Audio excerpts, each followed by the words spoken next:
Hello दोस्तों, स्वागत है आप सभी का आपके अपने YouTube channel the final touch पे। दोस्तों, आज की इस वीडियो में हम आरआरबी एनटीपीसी का जो एग्ज़ाम आपका होने वाला है तो उसके लिए एक common strategy, common game plan की बात करने वाले हैं कि कैसे आने वाले जो कि आपका एग्ज़ाम मान के चलिए एक्सपेक्टेड जो है वह फरवरी मार्च 2025 के आसपास में होगा। ठीक है, ये एक टेंटेटिव डेट है। बहुत ज़्यादा संभावना है कि इसी के आसपास में आपका एग्ज़ाम हो। ठीक है, तो अभी भी आपके पास 5 से 6 महीने 7 महीने का टाइम है। तो और इतना टाइम सफिशिएंट होता है आरआरबी एनटीपीसी के एग्ज़ाम को निकालने के लिए। अगर अभी आपको ये लग रहा हो कि आपकी तैयारी बिल्कुल भी नहीं है तो भी घबराने की ज़रूरत नहीं है। अगर आपकी तैयारी अभी ज़ीरो है, वहाँ से भी आप चाहें तो फाइनल सिलेक्शन ले सकते हैं। ठीक है, तो टेंशन बिल्कुल नहीं लेना है।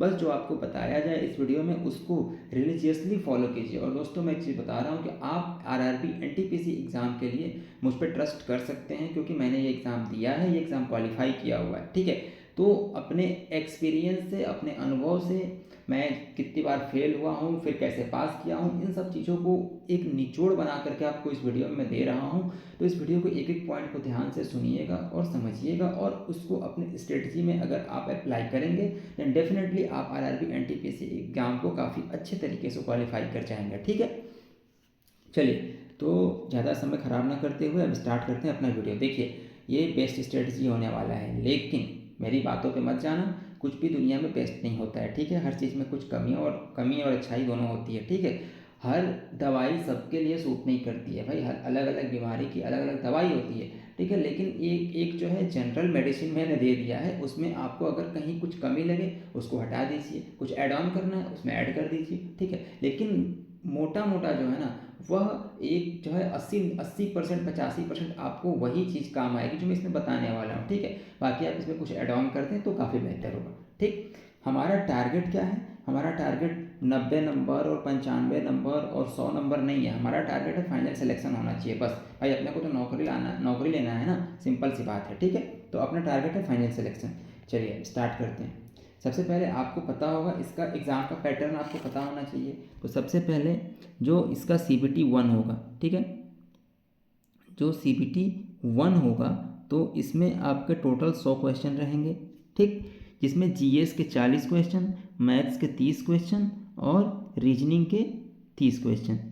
वैसे ही अगर मैं बात करूं CBT 2 की, CBT 2 में 120 क्वेश्चन रहेंगे। ठीक, जिसमें कि आपका 50 क्वेश्चन GA का रहेगा, GA यहाँ मैथ और ये रीजनिंग। ठीक है, और 35 क्वेश्चन मैथ्स के और 35 क्वेश्चन रीजनिंग के। ठीक है, तो आई होप ये आपको पता होगा पहले से। ठीक है, नहीं पता हो तो अभी जान लीजिए कि ये आपका पैटर्न रहने वाला है, एग्ज़ाम पैटर्न। जो सब्जेक्ट का जो नंबर का डिस्ट्रीब्यूशन होगा वो ऐसे ऐसे होने वाला है। ठीक है, अब दोस्तों, मैं अगर आपसे यहाँ बोल दूँ कि आपको 90 नंबर टारगेट करना है, आपको 90 प्लस 95 नंबर 92 नंबर टारगेट करना है, तो यार एक चीज़ बताओ, अगर मैं प्रीलिम्स में बोलूँ आपको कि 90 नंबर अभी ले करके आप आ जाओ तो क्या होगा? आपके ऊपर एक मेंटल प्रेशर बन जाएगा। ठीक है, आप पहले ही जो है ये आपके पास मार्जिन ही नहीं रहेगा कि मुझे 10 क्वेश्चन छोड़ना है तो कौन सा मैं छोड़ूँ। ठीक है भाई, 90 क्वेश्चन अगर 90 नंबर लाना है तो आपको 100 नंबर का टारगेट करना पड़ेगा, तब 90 आएगा आपका। ठीक है, तो आप ये चीज़ में मत पड़िए बिल्कुल कि आपको 90 लाना है कि आपको 100 लाना है। ठीक है, कि आपको 95 लाना है। आप बस ये टारगेट करिए हमें मैक्सिमम स्कोर करना है जितना हम बेहतर कर सकते हैं। ठीक है, ऐसा थोड़ी नहीं है कि अगर 95 नंबर का पेपर मुझसे बन रहा होगा तो मैं 90 ही करके आऊँगा, नहीं भाई, मैक्सिमम करके आऊँगा जितना मेरे से बेहतर बन सकता है। ठीक है, लेकिन अगर आप मान के चलिए कि 80 85 के आसपास भी लेकर के आ रहे हैं तो ये बहुत ही अच्छा स्कोर है, यानी एक्सेलेंट स्कोर होता है ये। ठीक है, एक्सेलेंट स्कोर होता है CBT 1 क्वालिफाई करने के लिए। वैसे भी CBT 1 का स्कोर आपका फाइनल में नहीं जोड़ने वाला है, तो इसका टेंशन नहीं लेना है, आपको जस्ट क्वालिफाई करना है CBT 1। ठीक, चलिए, तो यहाँ से ये चीज़ क्लियर हो गया ना कि कोई एक स्कोर को टारगेट नहीं करना है, आपको अपने मैक्सिमम पोटेंशियल को टारगेट करना है। ठीक है, चलिए, अब हम बात करते हैं कैसे तैयारी करनी है। तो एक आपको गुरु मंत्र मैं बताने वाला हूँ, बस उसको अगर आपने फॉलो कर लिया तो फिर आगे आप जो है मेरी बात नहीं भी सुनेंगे तो भी आप जो है आगे आगे जो है चीज़ें अच्छे से मैनेज कर ले जाएंगे। क्या? तो देखिए, किसी भी एग्ज़ाम का जो उसको क्रैक करने का सबसे बेस्ट तरीका होता है know the exam, know the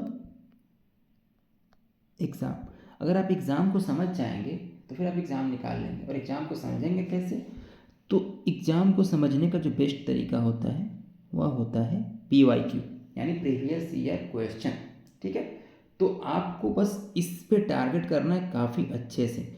आपको PYQ को बहुत अच्छे से टारगेट करना है। अगर आपने PYQ को अच्छे से टारगेट कर लिया, अच्छे से तैयार कर लिया, अच्छे से रिवीजन कर लिया, और PYQ अगर मैं बोल रहा हूँ तो इसका मतलब ये नहीं कि सारे प्रीवियस ईयर क्वेश्चन को रट जाना है, नहीं। जैसे मान लीजिए कि आपसे एक एग्ज़ाम में क्वेश्चन पूछ दिया है, मान लीजिए कि उसने पूछा कि गुलाम वंश का आखिरी शासक कौन था। ठीक है, आखिरी शासक कौन था। तो अगर आपसे इसने ये क्वेश्चन पूछा तो आपको सिर्फ इसका आंसर नहीं होना चाहिए। अब अगर आप गुलाम वंश के आखिरी शासक के बारे में पढ़ रहे हो तो गुलाम वंश के पहले शासक के बारे में भी पढ़ोगे, गुलाम वंश के पहले कौन सी डायनेस्टी थी उसके बारे में पढ़ोगे, इसके बाद ये आखिरी शासक के बाद कौन सी डायनेस्टी आई उसके बारे में भी पढ़ोगे, गुलाम वंश का जो टाइम पीरियड चला वह कब से कब तक चला वो आप पढ़ोगे। ठीक है, उसका टाइम पीरियड पढ़ोगे। ठीक है, ये जो है स्लेव डायनेस्टी अगर आप पढ़ रहे हो तो आपको इसका कब से स्टार्टिंग हुआ, कब एंड हुआ। ठीक है, फर्स्ट रूलर कौन था इसका, लास्ट रूलर कौन था, एम्परर कौन था इसका। ठीक है, इसके पहले कौन था, पहले कौन था, इस डायनेस्टी के बाद कौन आया। ठीक है, इसमें मेजर कुछ जो काम हुए, मेजर वर्क्स जो हुए वो क्या क्या थे। ठीक है, इस तरीके से इसका टाइम पीरियड आपको याद होना चाहिए कि कब से कब तक रहा। ठीक है, तो इस तरीके से ये सब चीज़ें आपको रिलेट करके तैयार करनी है। यानी एक क्वेश्चन आप तैयार करोगे तो उसके साथ साथ आप कम से कम 10 से 15 क्वेश्चन आप तैयार कर लोगे एक क्वेश्चन के साथ। ये होता है प्रीवियस ईयर को करने का बेस्ट तरीका। समझ गए मेरी बात? ये होता है बेस्ट तरीका to complete previous year question, जो हम बोलते हैं ना प्रीवियस ईयर क्वेश्चन। बस प्रीवियस ईयर क्वेश्चन का आंसर लाना बड़ी बात नहीं होती है, इस तरीके से पूरा एक जो है आपको चार्ट बना देना है, तब जा करके प्रीवियस ईयर अच्छे से आपका तैयार होता है। ठीक, तो आई होप ये बात आपको समझ में आ गई होगी। अब प्रीवियस ईयर करें कहाँ से? तो देखिए, प्रीवियस ईयर करने का एकदम सिंपल सा तरीका है।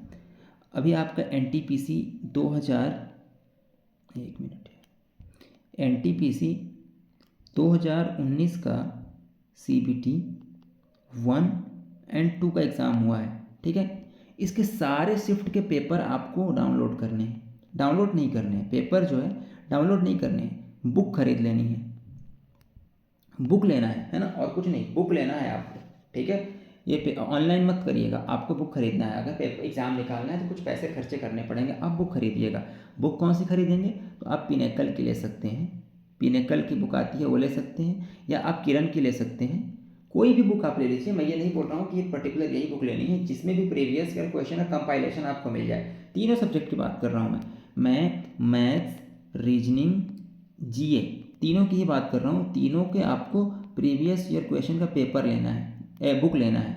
ठीक है, ये बुक आपने ले लिया, आपके पास सिलेबस का प्रिंट आउट होना चाहिए, सिलेबस का प्रिंट आउट होना चाहिए। ठीक, और आप बैठ करके 5 से 6 दिन आप पहले ये देखोगे कि सिलेबस में जो टॉपिक दिया गया है और जो प्रीवियस ईयर क्वेश्चन में जो टॉपिक आया है उनमें से मैक्सिमम वेटेज किस किस टॉपिक का है, आप खुद निकालोगे, मैं निकाल कर नहीं बताऊंगा, आप खुद निकालोगे किस टॉपिक से कितने क्वेश्चन आए हुए हैं। ठीक, आपने वो शॉर्ट लिस्ट कर लिया, उसके बाद आपको समझ में आ जाएगा कि इस एग्जाम में जो मैक्सिमम क्वेश्चन पूछा जा रहा है वो कहाँ से पूछा जा रहा है। आप चाहो तो इसमें जो ALP का पेपर हुआ था उसको भी शामिल कर सकते हो, टेक्नीशियन वाला भी शामिल कर सकते हो, वैसे छोड़ दोगे तो कोई दिक्कत नहीं है, लेकिन कर सकते हो। ठीक है, लेकिन आपका टारगेट जो होना चाहिए वह NTPC का CBT 1 और CBT 2 के सारे क्वेश्चन होने चाहिए विथ रिवीजन, मल्टीपल रिवीजन। अगर वो सब हो जाए फिर आपको ये करना है। तो ये आपका एक बुक हो गया, प्रीवियस ईयर क्वेश्चन आपको यहाँ से करनी है। और मान लो कि मैथ्स में जो है आपको पजल,